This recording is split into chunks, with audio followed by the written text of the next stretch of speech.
What's going on YouTube? This is wwjoshdew, and I want to make a video comparing the HTC One M8 to the Galaxy S5.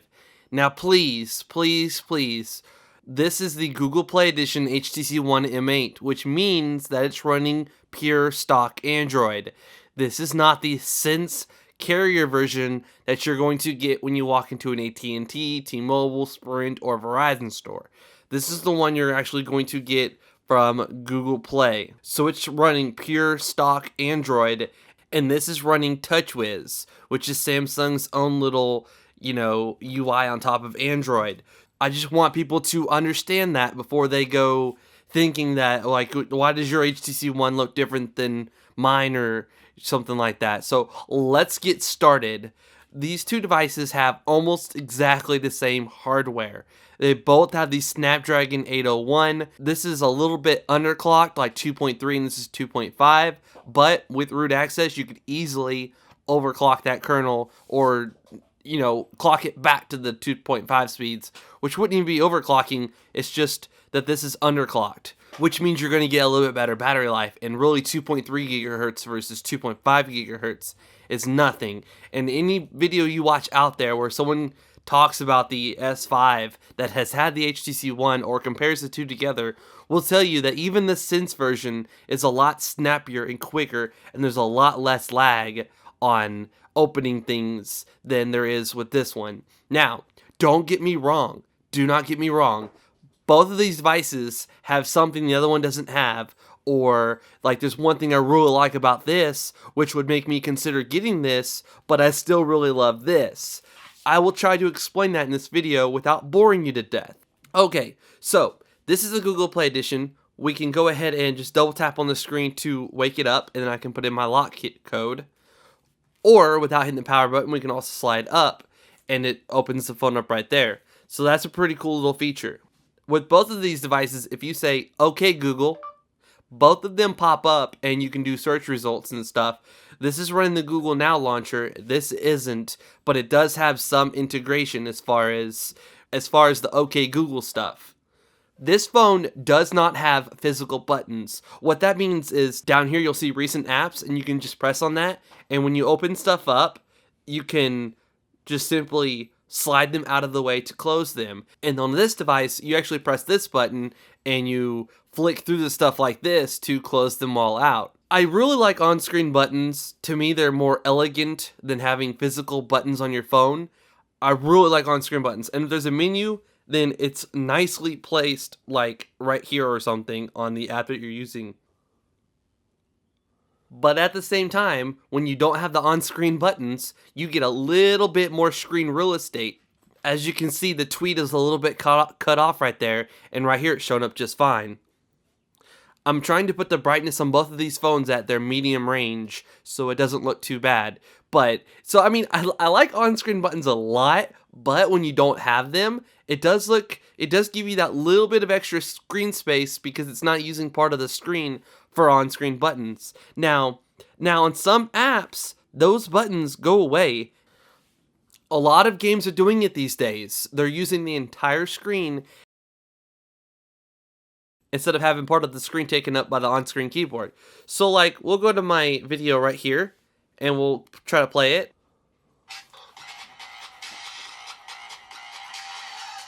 Alright, see the buttons disappeared right there? There's no on-screen buttons at all. What's going on YouTube? To get them, you just slide up like that, and then the buttons will appear.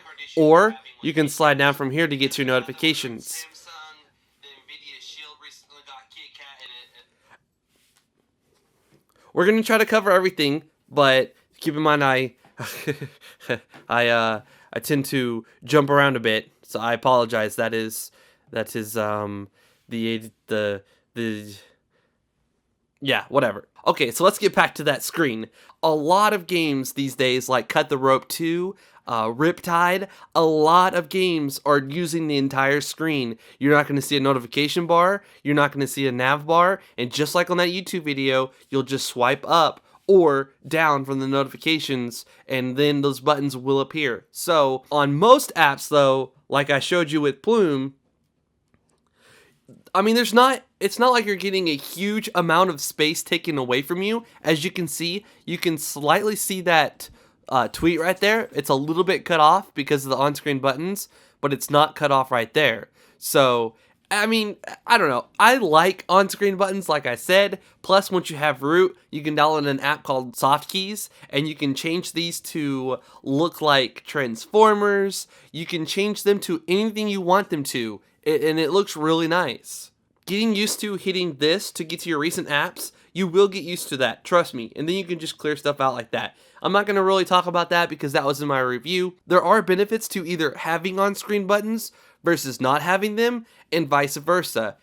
I don't know, I really like on-screen buttons, but at the same time, I can see why people would like the extra screen space with the buttons down here. So, let's get past that. Let's talk about the speakers. The speakers are on the front of the device here on the HTC One M8, and they're supposedly 25% louder than the ones on the HTC One M7, last year's model.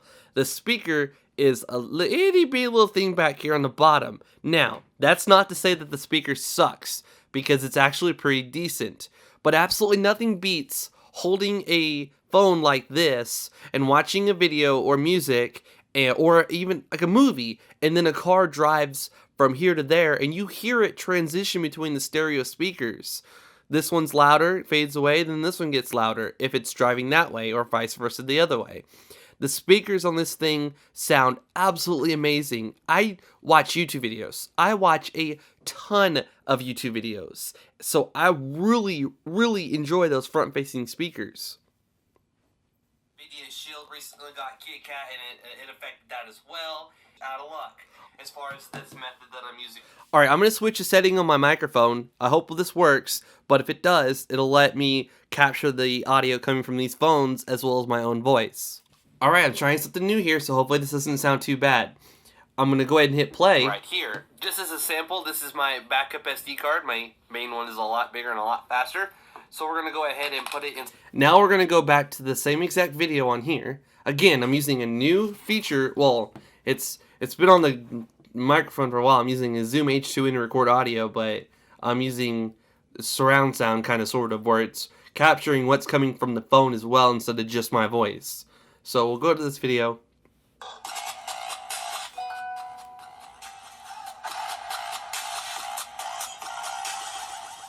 I'll make sure it's on What's going on match. YouTube? This is going to be a video on fixing the SD card issue you're having with Kit Kat. Now I can tell by the volume of the microphone that it's not being that loud. Now if I turn it around where the speaker's facing towards you, as well, it's affecting multiple different platforms and variants of phones and tablets and devices, and I want to show you how to fix it. This method does require root, so without root, you're just out of luck. okay, so hopefully that captured how well the speakers are. The speaker on the S5 is not nearly as loud as the speaker that's on the HTC One M8. Plus, the speakers are facing right towards you. When you're watching a video and pretend the camera right there is your face, you're hearing the audio crystal clear. And it's really loud and it's in your face. And you're not doing this whole little number where the speaker's back here, so you're cupping your hand and you're getting the audio to come towards you. Let's try that real quick.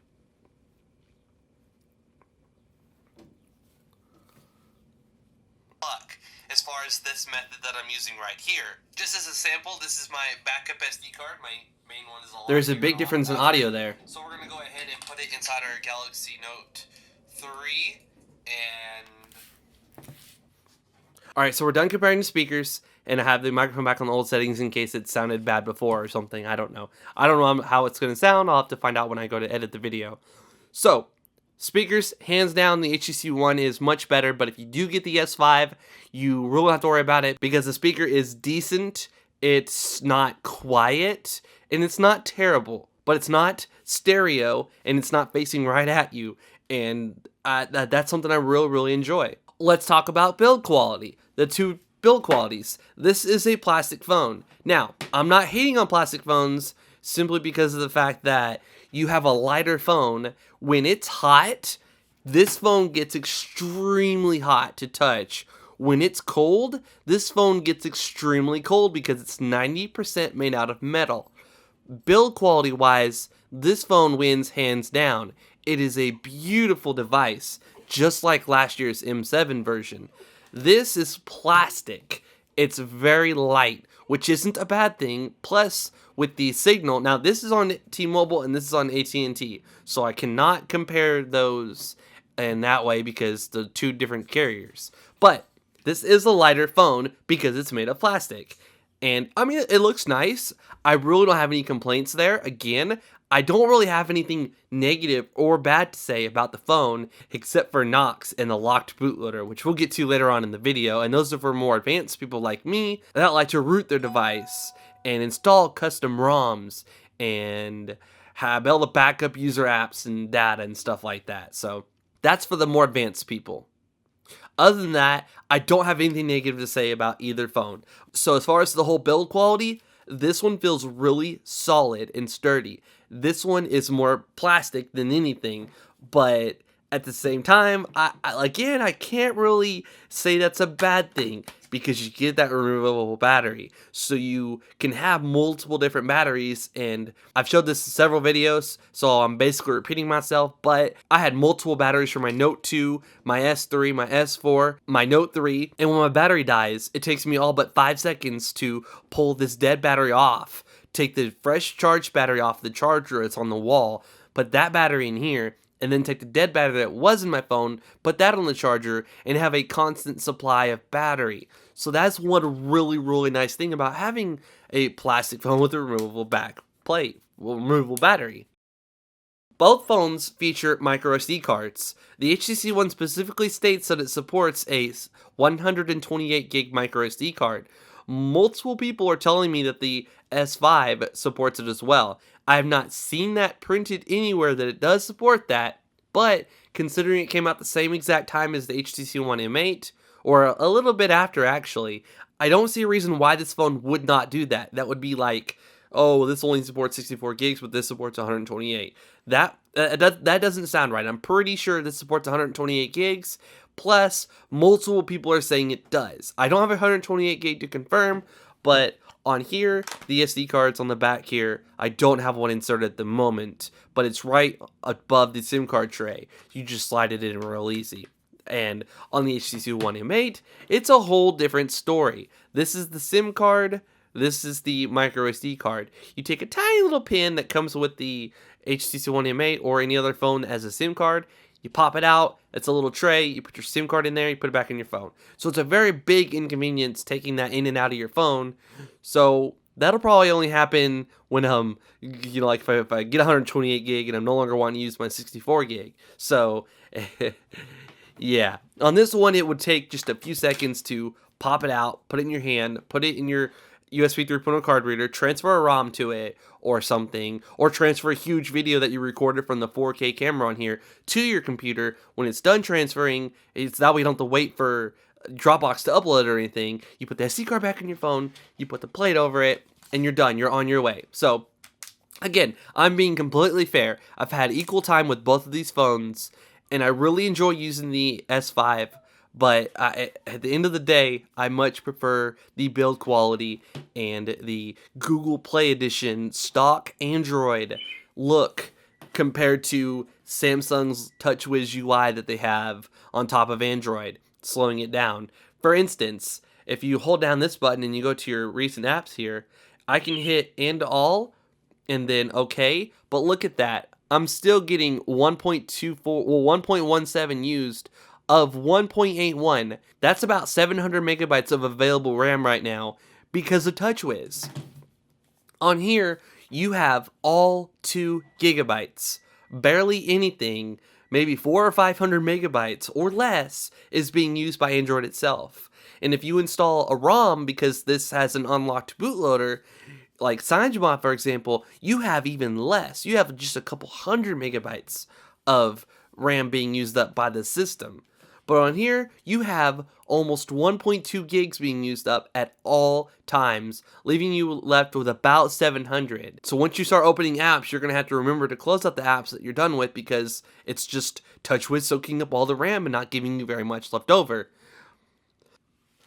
Here you can see that both devices are running the latest version of Android 4.4.2, except this one is heavily themed by TouchWiz. The biggest reason it's taking up over a gig of your RAM and leaving you at 700 megabytes, when this one is not taking up hardly anything at all, and you're getting pure stock 100% Android. I mean, it's pure Google. It's the pure Google experience. If this was the Sense version, that would be different. You would be running a heavily themed UI on top of the HTC One M8, just like you are on the Galaxy S5. But it's not. It's the GPE, the Google Play Edition, because, again, I prefer stock Android over anything else because it's what I'm used to. It's what I like. Drag down 2 fingers, there's your quick toggles. Drag down 2 fingers, there's your quick toggles. They look completely different. That's not to say anything bad, because if you are somebody that likes having all these extra things compared to this really basic setup here, then this might be the phone for you. It's not for me though. I like having 2 gigs of my RAM available instead of 700 megabytes of my RAM available. That's a big deal. If you're playing a game that uses a ton of resources, that you need that RAM. Or if you want to have a lot of apps open and you're constantly switching back and forth between them, I love pure stock Android more than anything. This has a 2800 milliamp hour battery and a USB 3.0 charging port. So it charges up in, I would say, about an hour to 2 hours. It'll go from dead to full using that if you use the USB 3.0 charging thing that it came with. And then you close it up and it is water resistant. Now there are videos on YouTube showing that both of these phones are in fact water resistant. Even the HTC One M8, which it does not advertise that it is. But it's been shown on video to be underwater for quite some time and it still worked just fine when you pulled it out. This has a 2600 milliamp hour battery. Now the battery life on this, because of the fact that it doesn't have 1.2 gigs of RAM being soaked up at all times by TouchWiz, the battery life on this thing has been absolutely great. I'm looking at 17 hours with 50% battery. I did charge it for a little bit while I was trying to do something.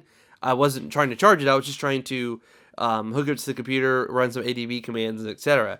But that is true, 17 hours. I've gotten more than a day. I've gotten 2 days out of that battery before, with the screen on time being 1 hour and 7 minutes right now. This battery gets about a day in 12 hours, but Instagram is a big culprit of that. So this phone could easily pull off the 2 days that this phone gets if you use it lightly, like picking it up every now and then to tweet, make a phone call, or etc. I've gotten impressive battery life on both of these phones.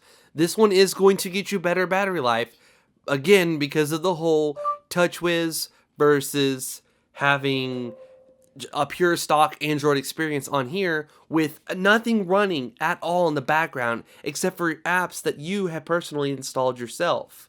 See, this phone has no bloatware on it at all. It comes with like 1.5 pages of apps that are required, and then I've installed a bunch myself. On this one, this is something else to consider. You get a lot of crap along with your phone because it's from a carrier. AT&T feels they need to throw their software all over it like Beats Music. In fact, this does have the Beats or boom sound right here. You just have to hook up an external audio source like Bluetooth speakers or something to that 3.5mm headphone jack. But that Beats Music is actually a service that AT&T has. They really try to sell you when you go to the store, but it's like, I have Google Play Music, I don't need that. At the end of the day, I much prefer the pure stock Android. It doesn't soak up all of your resources, or a lot of your resources like TouchWiz does, but at the same time, this phone does not feel slow. It doesn't feel like what I'm saying, it doesn't actually feel like that, because doing things on a day-to-day basis are very, very fluid and quick. I mean, it's hard to explain. Whichever device you go with, you're not making the wrong decision. I promise. I've used both of these equal amount of time, like I said. This one flies through apps just fine, and this one does as well. It actually does it just a little bit quicker because it doesn't have TouchWiz slowing it down. And I can have several games open and switch between them, and I can do a lot more at one time on this device than with this one because of TouchWiz giving you 700 megabytes of RAM and this one giving you all 2 gigabytes. And I think last but not least is the camera. This actually has a 5 megapixel front-facing camera. So super high quality selfies or super high quality 1080p front-facing video. This is and it's wide angle too. This is a 2 megapixel front-facing camera. I don't know if it's wide angle or not because I haven't really tested it, but this one does have a much higher resolution of 5 megapixels versus 2, which is great. I'm a YouTuber. I do quite a few videos with a front-facing camera, and usually I grab whatever device has the best quality. Like the Note 3 before had a 1080p front-facing camera, and it looked really, really good, but it was just 2 megapixel. This one is 5. Now, in the back camera is where things get a lot different. You have a 16 megapixel camera, which takes absolutely amazing pictures. On here, you have a 4 ultra pixel. Now, it takes really good pictures, and in low light, you will not find a device that picks up stuff better than this one. I mean, I was trying my hardest to take a picture of my black cable modem on a black TV stand, and I couldn't hardly see it except for the lights that were on it. This one took a picture like a light was on in the background, but it wasn't. So this will get you amazing low light shots. That second camera is a depth of field, and even with the Google Play Edition, it's still there. I will do a rundown of all that in a future video, but not this one. You can take a picture of something and then adjust the focus after you took the picture, because of this one right here is just basically the field of depth sensor. That's all it is. It's not actually like, this is the camera that does all the work, and this one gets all the extra information. So you can go in there, and if your target was out of focus, you can retouch the focus after that. So you're going to get 1080p video, which the microphone sounds really, really good when you're recording. That was a lot of people's compliments, but a lot of people's complaints were the 4 ultra pixel camera that was only able to do so much. So if you're someone that is in well-lit environments and you take a ton of pictures for like a job or something where you need to take pictures of your work, this is going to be the better phone to get, because you're going to have a 16 megapixel camera compared to a 4 ultra pixel. If you want to have amazing 4K quality video, which is very shaky, then this is the phone to get. But I mean, when it comes down to it, if I need to take pictures, I'm going to use this, because I'm not always in well-lit environments. I'm not. And when I want to do a front-facing video on my second channel, then I'm going to use this 5 megapixel. This is a higher quality camera than this one, which is insane. But at the same time, like I said earlier, I use the front-facing camera more than I do the back camera. When it comes down to build quality, I much prefer the HTC One M8. When it comes down to viewing videos, movies, music, etc., I much prefer the front-facing stereo speakers on the M8. When it comes to recording video in really high quality, I do prefer using the S5 because of the 4K camera. If I'm going to take a picture and I want it to be really high resolution, I'm going to use the camera on this thing. If I'm going to be finding myself in an area with low light, I'm going to pull this one out instead. If I need to do a front-facing video on my second channel, I'm going to pull out this phone and do that video. I'm going to pull out this phone 90% of the time. I prefer this phone over this one. And again, please don't, I know there's going to be Samsung fanboys that just go nuts about that, but I'm being dead serious. You're not going wrong with either phone. I've had a pleasure using this phone. I'm going to keep using this phone. It's not going anywhere. It's not a bad phone. I can't stress this because there's going to be some Samsung fanboys out there that just go nuts. This is a good phone. I'm not telling anybody not to get this phone. If you like Samsung, if you've had the S3, the S4, the Note 2, the Note 3, this is the phone for you probably. If you're someone that really likes build quality and better sound and stock Android and having updates, this one's going to get Android 4.5 way, way, way before this one does. This one's going to get Android 5.0 way, way, way before this one does. It's going to take Samsung a long time to say, oh, Google says, okay, here's Samsung, here's the source code for Android 4.5 or 5.0. Now, Samsung's going to go in their little area, and they're going to sit there, and for months and months and months, they're going to keep adding on their features and their overlay and their skin and their stuff. And then they're going to test it thoroughly, and then they're going to have to like figure out how they're going to update millions of phones out there, and it's going to take a lot of time. Whereas with this, it's going to happen very shortly after 5.0 is released because it's pure stock Android. And this one, you can take it home, type in fastboot OEM unlock. You can fastboot flash recovery, and then the name of the recovery, and then enter, and there you go. You have recovery. You can flash Super SU, and then you can easily lock the bootloader and sell it to somebody or anything like that. With this one, most variants of the S5 are rootable via CF Auto Root. The AT&T and Verizon versions are not because of the locked bootloader. This one does have the locked bootloader, so it's going to take a while for someone to come up with like a safe root, safe strap, a Loki. It's going to find some workaround, and if you have this device, don't apply any updates, because the only updates that are going to come from Samsung are going to be small ones that patch those exploits. So if you apply updates, you're basically going to never be able to root this device. You're never going to be able to back up apps from this phone to transfer them to this phone, back up apps from your tablet and send them to this phone.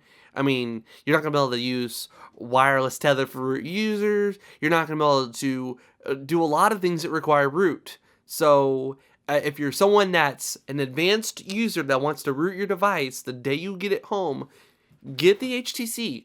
Even if you get the Carrier Sense version, it's as easy as going to HTC Dev and getting your unlock token, and it's a little bit more of a painful process compared to the Google Play Edition, where you use fastboot and you type in one simple command and your bootloader's unlocked. So for me, I'm an advanced user. I install ROMs. I change the look of my phone dramatically. So in almost every single area, except for the removable battery and the 4K capable camera, I'm going to take this phone over this phone any day of the week. Any day.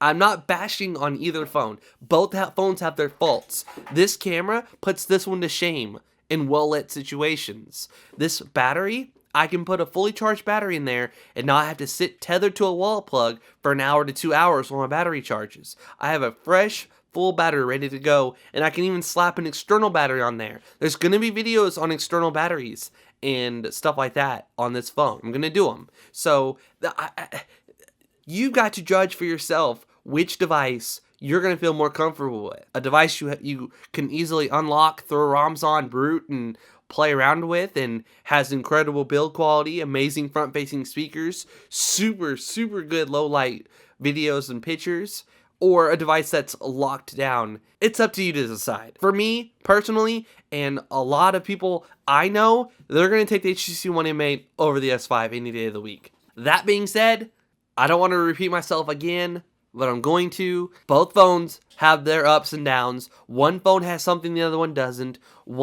At the end of the day, you've got to judge all the pros, all the cons, put them together, and decide which device is for you. I'm picking the HTC One M8. I'm giving this phone to my wife.